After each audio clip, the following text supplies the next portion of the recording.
Right. Good morning, everybody, and welcome back to True Crime Loser. I hope you're doing well. So, sorry I fell off the face of the earth. I've had a horrific week.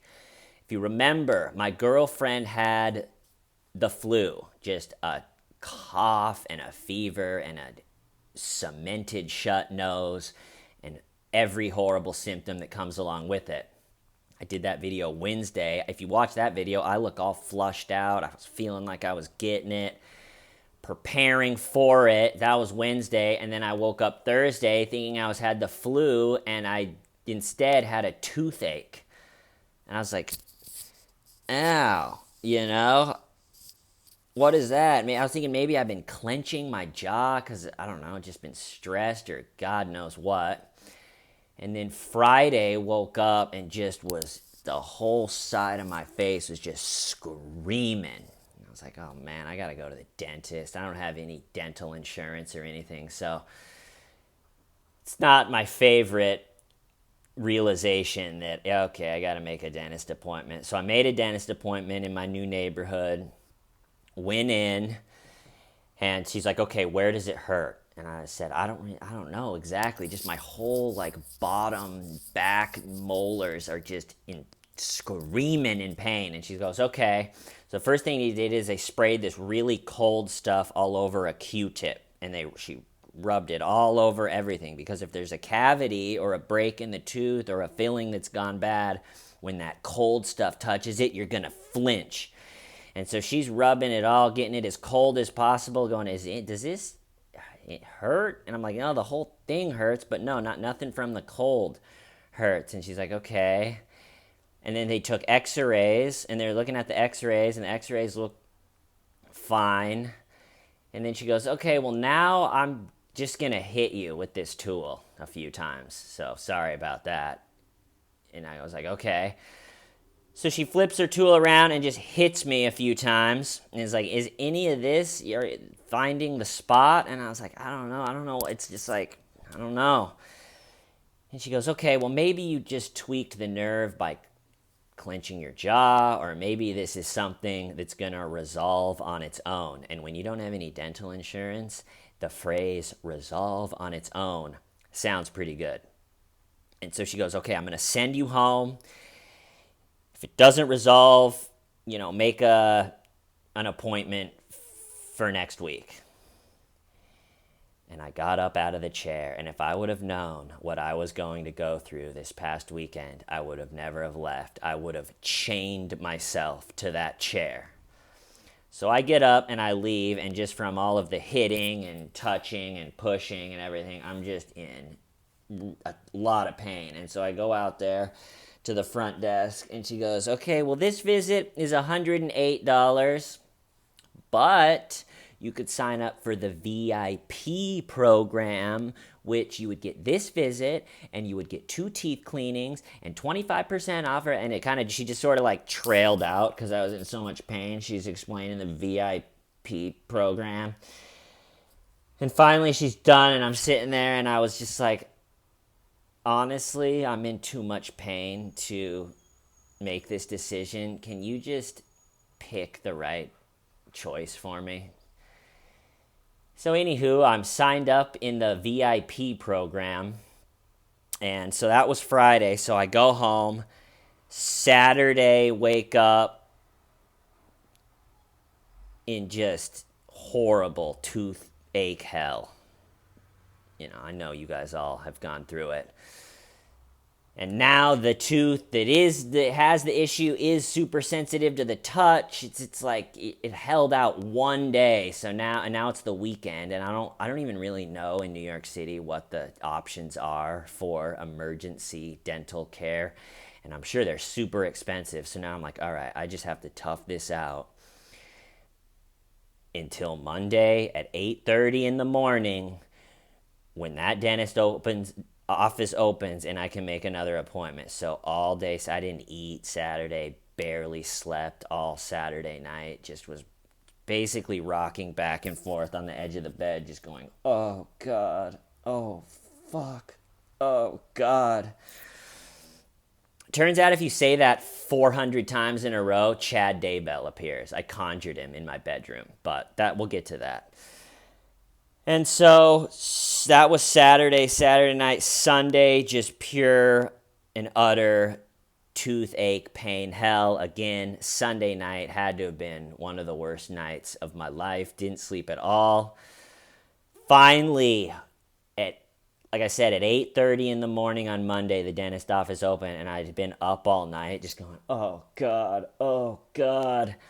When it turned from 8:29 to 8:30, I was already calling, I made an appointment, and Monday at 3 p.m., I finally got that sweet root canal relief.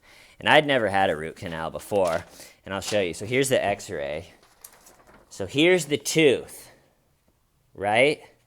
This is a totally healthy, this is all above the surface right here. No cavities, no fillings, no nothing, just a totally healthy tooth. But if you go all the way down, that little dark spot right there, the end of the root, caused all of the issue. Can't believe how painful that little dark spot is. And then see, they drill all the way down the tooth, put those wires, or I don't even know what they are, all the way down into the dark spot, flush it out, clean it out. She just took away my pain. She just drilled me out, flushed it out, and then put a temporary filling. So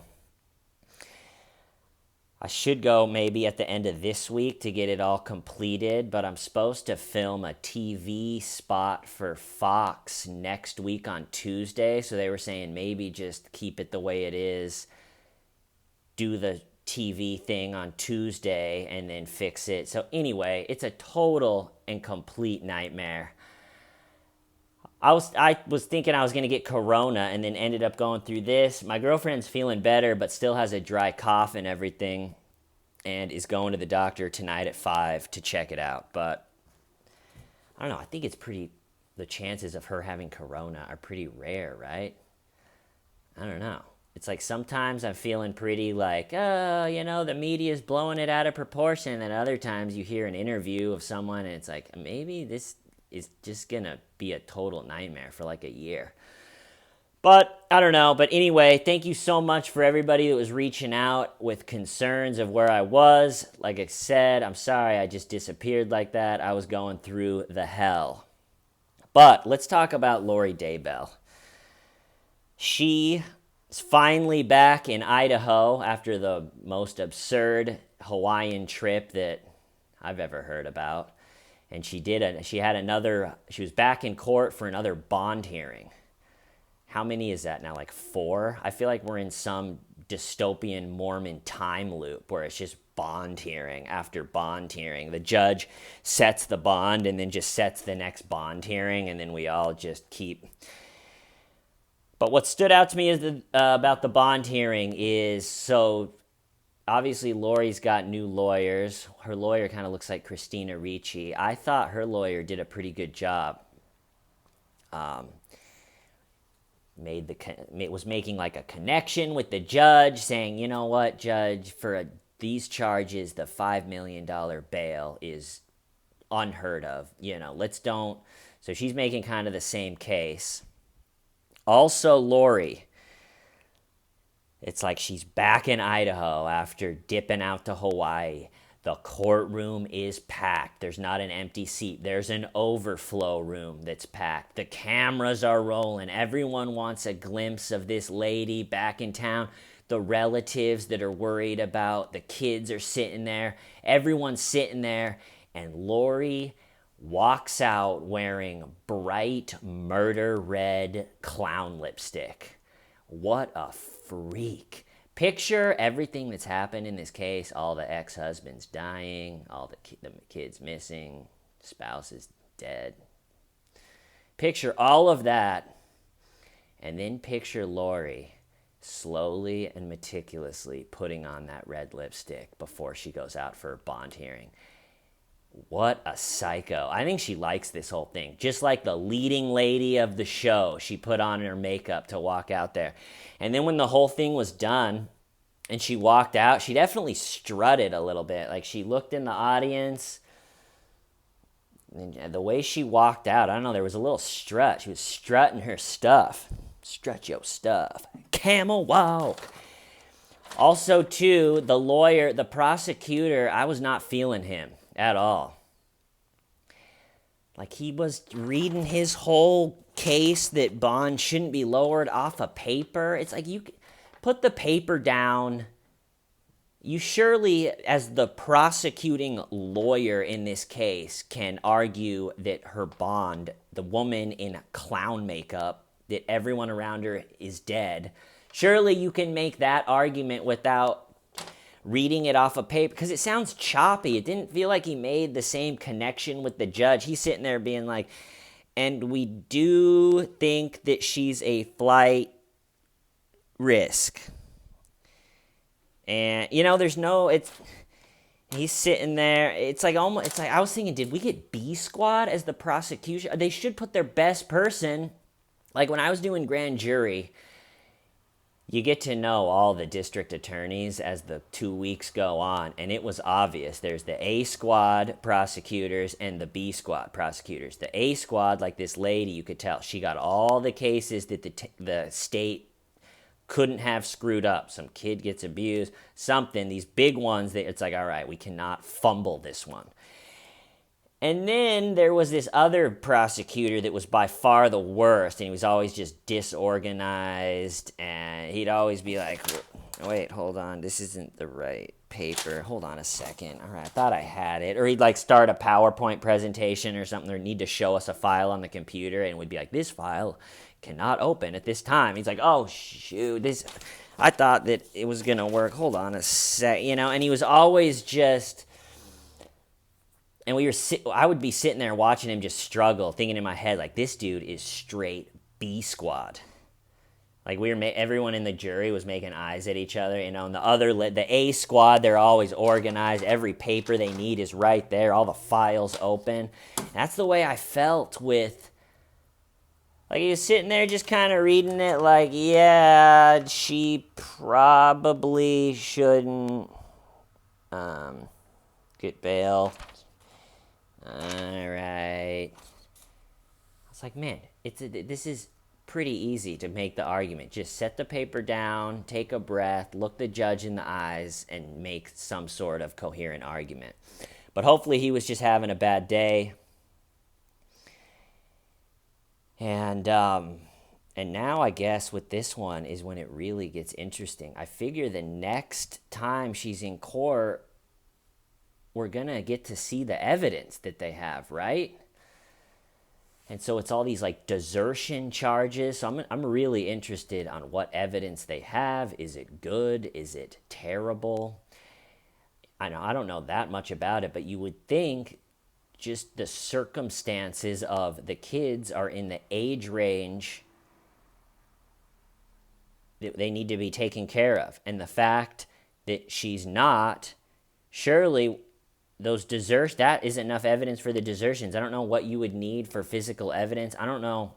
It would be interesting to know if the law enforcement is scrambling frantically to put together a case, or they're happy about what they have. But finally, I think we're going to be out of the bond hearing loop. Just bond hearing after bond hearing. You've never left the bond hearing. See you next time. Finally, we're going to get into it a little bit. Also, too, is I think that depending on what they figure out, it feels like Chad could be arrested at some point, too. But again, I don't know. This is a bizarre one. Feels like anyone else or any of the other cases I've seen my whole life where kids are missing, they just go straight to like, you murdered your kids. It's not any of this like, oh, you deserted them or... One funny thing that did come up in the bond hearing is her lawyer now was making the argument that she's not a flight risk because her husband lives here, same as in Hawaii. And the prosecutor, I liked, one good thing he did do is he was like, a week ago they were arguing their husband lives in Hawaii. Now he lives here. What are we doing? But again, I don't know. He didn't really make that great of a case. The bond did get lowered from $5 million to $1 million. At least at this point, she hasn't posted it yet, so she's still in jail. We're going to keep following it. I hope you're doing well. I'm going to cut it off there. I'll see you next time. Why, Steven, why? Last question.